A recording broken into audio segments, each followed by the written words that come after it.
عاملين ايه؟ يا رب تكونوا بخير. النهارده معانا فيديو مميز هنعمل فيه كوستر الوردة المميز من المكرمية بطريقة بسيطة وسهلة خطوة بخطوة. هنحتاج 8 خيوط مقاس 130 سنتي، وهنحتاج 24 فتلة مقاس 120 سنتي. يلا نبدأ. بنسمي بسم الله ونصلي على رسول الله صلى الله عليه وسلم. اولا هنجيب فتلة من اللي هم 130 سنتي، هنجوزها كده، هنتنيها بالظبط وهنعلقها بالطريقة دي. وبعدين طبعا مستخدمه هنا خيط مجدول 3 مللي. وبعدين هنعلق بقى باقي السبع فتلات بالطريقه دي بعقده البدايه الخلفيه. تمام.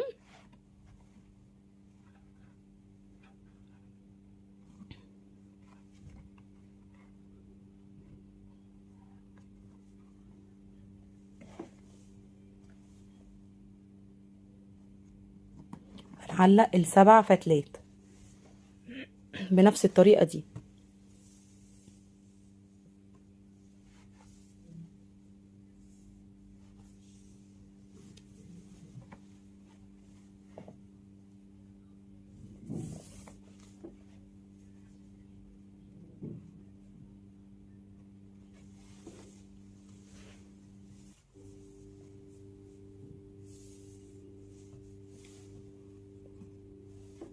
هنعلق الباقيين. ركزوا بس معايا في تفاصيل الكوستر ده. هو سهل وبسيط، ولكن محتاج نركز في خطوات الشغل عشان يطلع مظبوط وجميل. وهو حقيقي مميز جدا وسهل. وان شاء الله تطلعوا من الفيديو ده كلكم باذن الله منفذينه.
كده علقت الفتلة السبعة. تمام.